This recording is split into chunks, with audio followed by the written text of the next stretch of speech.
افغانان ورونو جدید فتوا د پنجاب یا د پاکستان نه راله د افغانستان په خلاف باندې چې همیشه فتواګانې ورکول کیږي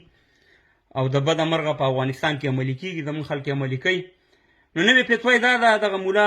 دلته ما دا عکس لګولی دی، په اردو کې د ده خبرې تاسې بیا اورېدلي وي، ما به درله ویډیو هم پرې کړی وي، په اردو کې ده، خو ترجمه یې درله د کوم خلاصه یې دا ویلي دي چې محمد نبي چې دی، محمد نبي د افغانستان د کرکټ ټیم کپتان باید د ده دا نوم بدل شي، ځکه چې دی کې محمد یا نبي یعنې دا د اسلام سره په ټکر کې دی. نو اوس د محمد نبي ته دوه چانسه دي، یا خو محمد نبي داسې وکړي چې څوک خودکش پیدا کړو، محمد نبي د یو کپتان نه ته پاتې لوبغاړی چې دی وانه خودکش شي او صاحب مهربانه دا شهید کړي، او یا داسې کړو چې محمد نبي وانه موږ قائد اعظم کېدو، لکه قائد اعظم محمد علي جناح چې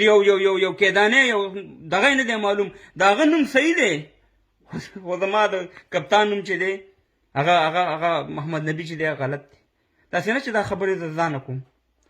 ما پوښتنه وکړه، د قاري صاحبانو مولا نه مې پوښتنه وکړه، هغه راته وویل چې قائد اعظم نوم غلط دی، مګر قائد اعظم دې صحیح کوي چې صاحب مهربانه چې هغه شان دی شرابخور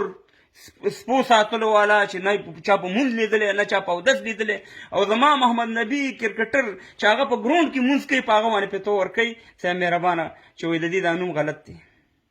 یاره منمه دې پنجاب والله چې منمه دې والله چې کاشکې دغه ستاسې په شان دی یو زموږ په افغانستان کې یو زر مولیان ستاسې په شان دی پیدا کړو، دا زموږ افغانستان به جوړ شي. ځکه همیشه د پنجاب په فتواګانو، همیشه د حقاني د مدرسې په فتواګانو، همیشه د دغه خلکو په فتواګانو باندې موږ خپل وطن تباه او برباد کړی. ایله منډۍ په لاهور کې ده، د جهاد فتوا په کابل ورکول کېږي،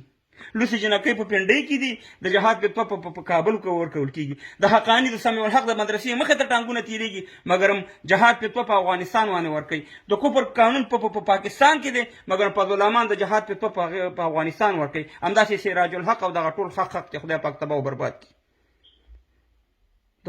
موږ یو شی راته افغانان ورونو پاکستان نه پرېږدي، مکتب راته نه پرېږدي، دا خبره چې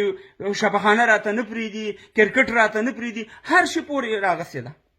دغه تاسې ته چې دغه درته ښکاري دغه طارق جمیل، ما درته وویل چې دغه د ایله منډۍ په خوا کې چې ناست دی، تاسې یقین وکړئ چې د ده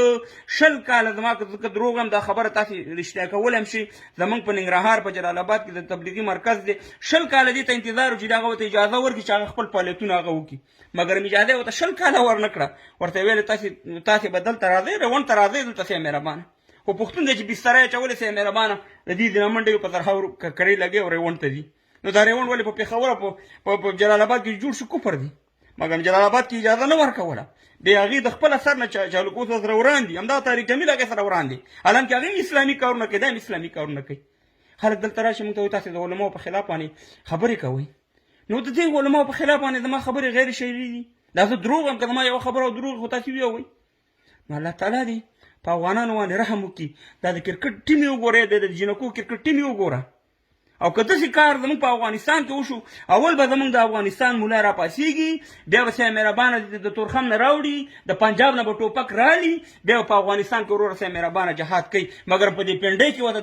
دغه د کرکټ ټیم نه ښکاري، دغه لوسې جنکۍ مته نه ښکاري، دغه ایله منډۍ مته نه ښکاري، جهاد ټیکی راوړي زما په افغانستان کې. موږ د جهاد نه منکر نه یو، خو د پنجاب په ټوپک باندې بیخي جهاد کېږي نه، د پنجاب په کومک بیخي جهاد کېږي نه، ځکه چې هغې خپله د کفر قانون دی، خپله پکې لوسې جنکۍ د شرابو مرکزونه دي، او په زما په نوم کې هم کار دی. الله دې په موږ رحم وکړي، خصوصا د افغانستان په قاریانو مولیانو باندې سوال درته کوو، بس دی دغه افغانستان نن واوړئ، د دې جهادونو او د دې فتواګانو باندې، د پاکستان په فتواګانو تاسې د خپل وطن تباه او برباد کړه، خپل ځوانان هم تباه او برباد کړه. وګوره د پاکستان مولا ته خو داسې فتوا ورکړه د پاکستان په کرکټ باندې یا په پنجاب باندې داسې فتوا ورکړه چې تا سره څه کې په دې کابل کې د برابرۍ کې دی د برابرۍ، خو موږ خو ډېر بېوسه یو که نه. الله دې رحم وکړي.